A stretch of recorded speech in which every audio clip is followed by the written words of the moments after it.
السلام علیکم ورحمۃ اللہ تعالی وبرکاتہ۔ آپ کا خیر مقدم کرتے ہیں شمس TRO 62 یوٹیوب چینل میں۔ تو آج آئیے پھر ایک نئے ویڈیو کے ساتھ، اور حضرت بھی تشریف فرما ہے تو اس سے کچھ سوال و جواب کرتے ہیں اور حضرت سے کچھ جواب لیتے ہیں۔ تو آئیے حضرت کی طرف چلتے ہیں۔ السلام علیکم ورحمۃ اللہ۔ وعلیکم السلام ورحمۃ اللہ وبرکاتہ۔ جی حضرت، کچھ قربانی کے متعلق کچھ سوالات ہیں تو آپ اسے ہمیں جواب سے نوازیں انشاءاللہ۔ سوال کیجیے۔ سوال یہ ہے کہ اگر کوئی شخص قربانی کے دنوں میں قربانی نہ کر کے بلکہ اس کی رقم جو ہے صدقہ کیا کرے تو کیا ایسا کرنا صحیح ہے؟ بسم اللہ الرحمن الرحیم۔ آپ کا سوال یہ ہے کہ جو بقرہ عید کے ایام ہیں کہ جن میں قربانی کرنی چاہیے، اگر ان میں قربانی نہ کر کے اس کی رقم صدقہ کر دے یا کسی غریب کو دے دے تو یہ جائز نہیں ہے، اس لیے کہ قربانی کے دنوں میں جانور ہی کو ذبح کیا جائے گا، اس کی رقم نہ صدقہ کی جا سکتی ہے نہ کسی غریب کو دی جا سکتی ہے۔ اچھا، اور دوسرا سوال یہ ہے کہ قربانی کا وقت کیا ہے؟ قربانی کرنے کا وقت کیا ہے کہ اگر عید الاضحیٰ یعنی عید کی نماز سے پہلے اگر کوئی شخص قربانی کرے تو کیا اس کا قربانی یہ کرنا درست ہے؟ یعنی قربانی کب کرنی چاہیے؟ تو اس کی دو صورتیں ہیں۔ پہلی صورت تو یہ ہے کہ شہر میں نماز عید کے بعد ہی قربانی کی جا سکتی ہے، اور دوسری صورت یہ ہے کہ دیہات کے اندر طلوع فجر کے بعد یعنی نماز عید سے پہلے بھی قربانی کی جا سکتی ہے۔ تو اگر کوئی شہر کا بندہ ہے، اگر دیہات میں جا کے اپنے جانور کو ذبح کرتا ہے تو اس کی قربانی ہو جائے گی، لیکن ہاں اگر وہ شہر میں قربانی نماز عید سے پہلے کرتا ہے تو اس کی قربانی نہیں ہوگی۔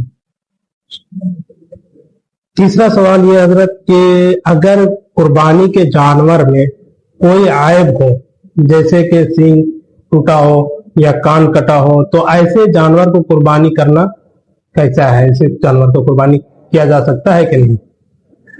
قربانی کے جانور کے بارے میں یہ ہے کہ قربانی کا جو جانور ہو وہ بے عیب ہونا چاہیے۔ اب اس میں یہ ہے کہ اگر اس کا جو سینگ ہے اگر جڑ سے ٹوٹا ہوا ہے تو اس کی قربانی نہیں کی جا سکتی۔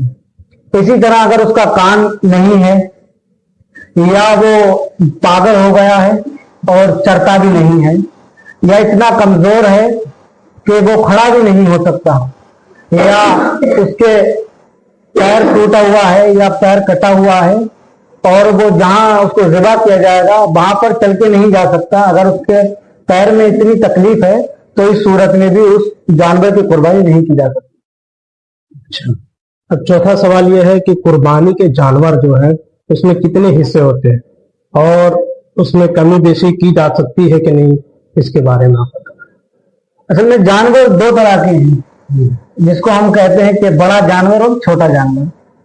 تو چھوٹے جانور میں تو ایک ہی انسان کا حصہ ہو سکتا ہے، یعنی اس کو ایک بندہ اپنی طرف سے قربانی ادا کر سکتا ہے، لیکن ہاں جو بڑے جانور ہیں اس میں 7 حصے ہوتے ہیں، یعنی 7 لوگ شریک ہو کے اپنی طرف سے قربانی ادا کر سکتے ہیں۔ ہاں اگر 7 سے کم ہیں، 5 ہیں، 6 ہیں، 4 ہیں، تو یہ کم لوگ بھی قربانی کر سکتے ہیں، لیکن ہاں آج 7 سے زیادہ لوگ نہیں کر سکتے، 7 سے کم کر سکتے ہیں۔ اور پانچواں آخری سوال یہ ہے کہ ذبح کرنے والا شخص اگر کوئی ہے اور وہ ذبح کرتے وقت جو ہے کوئی دوسرا شخص اپنے ہاتھ کو چھری پہ رکھ دے تو کیا ان دونوں شخص کو بسم اللہ پڑھنا ضروری ہے یا صرف ذبح کرنے والا اگر پڑھے تو یہ کافی ہوگا؟ اس کے بارے میں آپ بتائیں۔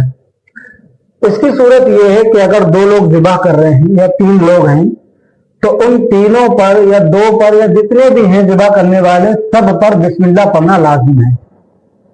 ہاں اگر ایک بندہ ذبح کر رہا ہے اور ایک نے اوپر سے چھری پہ ہاتھ رکھ لیا تو جس بندے نے چھری پہ ہاتھ رکھا ہے اس پر بھی بسم اللہ پڑھنا لازمی ہے۔